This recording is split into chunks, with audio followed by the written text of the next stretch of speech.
पाठ 15 दीक्षा की देन। लखनऊ की दीक्षा जेटली बंगलुरु में एलएलबी कर रही थी। वह महात्मा गांधी रोड में होते हुए सीएमआर लॉ स्कूल जा रही थी। दीक्षा के साथ उसका मित्र वरुण प्रिंस भी था। उन्होंने सूती कपड़े तथा आरामदेह जूते पहने हुए थे, फिर भी चलना मुश्किल हो रहा था। उस दोपहर मौसम भी बदतर होता जा रहा था। तभी उन्होंने देखा कि 5 साल का एक बच्चा नंगे पांव फुटपाथ पर लगे पत्थरों पर उछलता हुआ चला जा रहा है। उसके चेहरे पर परेशानी का कोई लक्षण तक नहीं था। उस बच्चे को नंगे पांव देखकर दीक्षा और उसके मित्र का दिल भर आया। उन्होंने बच्चे के पीछे चलना शुरू कर दिया।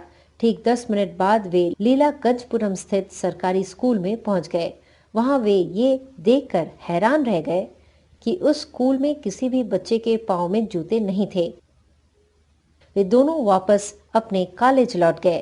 वह दृश्य उनकी आंखों से अब भी ओझल नहीं हो रहा था। वे दोबारा उसी स्कूल में गए और हेडमास्टर से बात करके जरूरतमंद बच्चों की मदद करने की इच्छा जताई। हेडमास्टर ने उन्हें बताया कि विद्यार्थियों की कॉपी किताबें तो एक साथ मंगवाई जा सकती है, पर जूते नहीं। वजह थी सभी के पांव के आकार का अलग होना। अगले दिन दीक्षा और वरुण फिर स्कूल आए। उन्होंने सभी 313 बच्चों के पैरों की नाप ली। उन्हें उन बच्चों के फटे पैरों को देखकर बहुत दुख हुआ। ऐसा इसलिए था क्योंकि वे हर मौसम में नंगे पैर चलने को मजबूर थे। बच्चों ने उन्हें बताया कि स्कूल से वापस जाते समय दोपहर में फुटपाथ इतना ज्यादा गर्म हो जाता है कि उनके लिए उस पर चलना दूभर हो जाता है।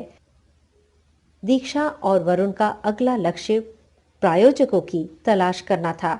उन्होंने सोशल मीडिया की मदद लेने की सोची। इसके लिए उन्होंने फेसबुक पर वन अपॉर्चुनिटी नाम का एक पेज शुरू किया।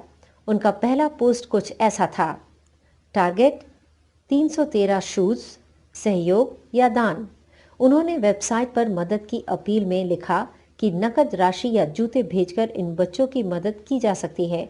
ये भी बताया कि एक जोड़ी जूतों की कीमत 150 रुपए के करीब होगी।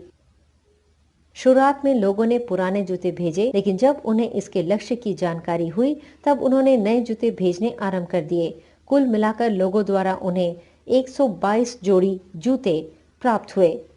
फेसबुक पर अपने मित्रों के माध्यम से वे 18,000 रुपए जुटाने में भी सफल रहे। जिन लोगों से उन्हें सहयोग मिला उनके बारे में उन्होंने और लोगों को भी बताया। वेबसाइट पर उनकी तस्वीर देते हुए उनका आभार प्रकट किया।